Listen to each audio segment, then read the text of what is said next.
ஒரு கிராமத்தில் ஒரு வயதான விவசாயி இருந்தார். அவருக்கு 4 மகன்கள் இருந்தனர்.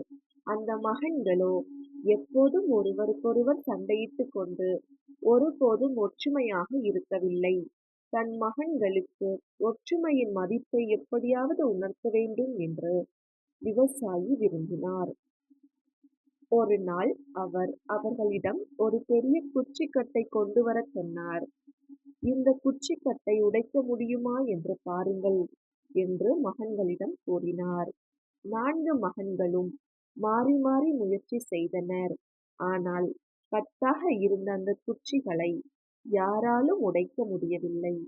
பின்னர் விவசாயி அந்த கட்டை பிரித்து ஒவ்வொரு குச்சியையும் தனித்தனியாக மகன்கள் கையில் கொடுத்தார்.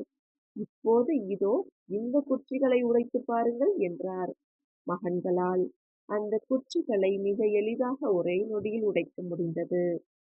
இந்த குச்சிக்கட்டு போல நீங்களும் ஒற்றுமையாக இருக்கும் வரை உங்களை யாரும் பிரித்துவிடவோ தோற்கடிக்கவோ முடியாது. தனியாக இருந்தால் உங்களை யாராலும் எளிதில் வீழ்த்த முடியும் என்று அவர் விளக்கினார். அன்றிலிருந்து மகன்களும் ஒற்றுமையாக வாழ தீர்மானித்தனர். இந்த கதையின் நீதி: ஒற்றுமையே பலம்.